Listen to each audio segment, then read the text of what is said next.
Senator Graham. Thank you both. I really do appreciate what you've done for the country. And if we're wise, we'll take some parts of what you've done, add it with some of our wisdom, if we can muster any, and do something. And if we're politicians who are not wise, we'll all get beat. I think America really wants us to do something. Can you imagine a budget being generated by a Republican or a Democrat that doesn't have meaningful entitlement reform? And that would be a serious effort to solve our financial difficulties. No.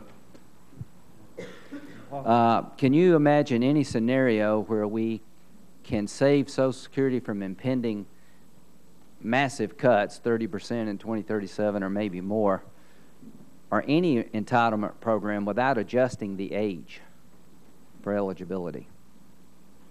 Is there any sensible way to do it without adjusting the age? You can do it without adjusting the age mathematically. So, yes. But we thought you should adjust the age.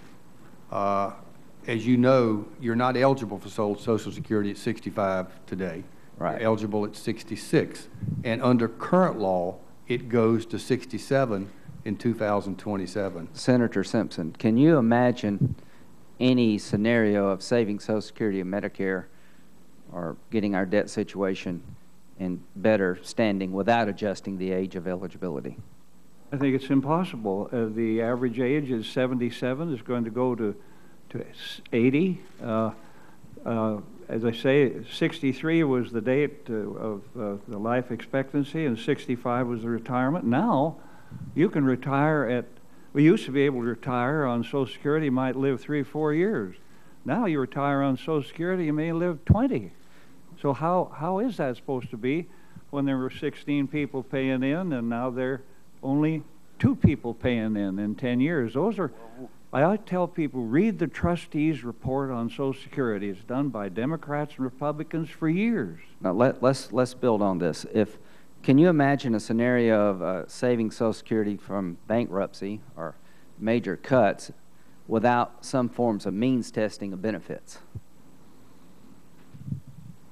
Again, arithmetically, you can do it, but it's not what we would recommend. Now, both of you talk about sacrifice, and one thing we like around here is patting ourselves on the back, how brave we all are.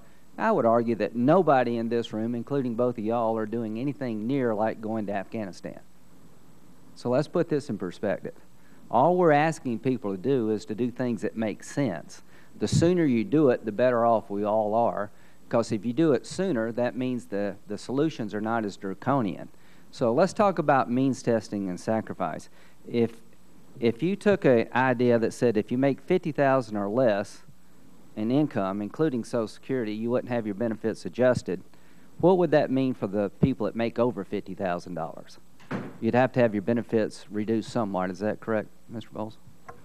You would probably have to slow the rate of growth in benefits. For a guy like me, you really wouldn't have to have the benefits reduced. You know, when I was 21, my mom died. When I was 22, my dad died. My sister was 13. Social Security survivor benefits came to my sister, made the world of difference. I'm 55. I don't have any kids. I'm making $170,000 a year. I'm going to have a military retirement, hopefully a congressional retirement. What would it mean for someone in my income level, in actual, the difference between what is being promised and what would be paid? Do you have any idea how much it would affect my benefits if we did a means test for people in my income level? I don't know exactly what. Would it be $100 a month, $200 a month? I can't tell you exactly. Could you get me that number? Sure. Because I believe it's going to be very small. Yeah, and one of the things I can tell you is that your benefit actually wouldn't be cut. The rate of growth in your benefit would be at a slower rate. So means testing is not cutting anything, it's paying people what you actually can afford.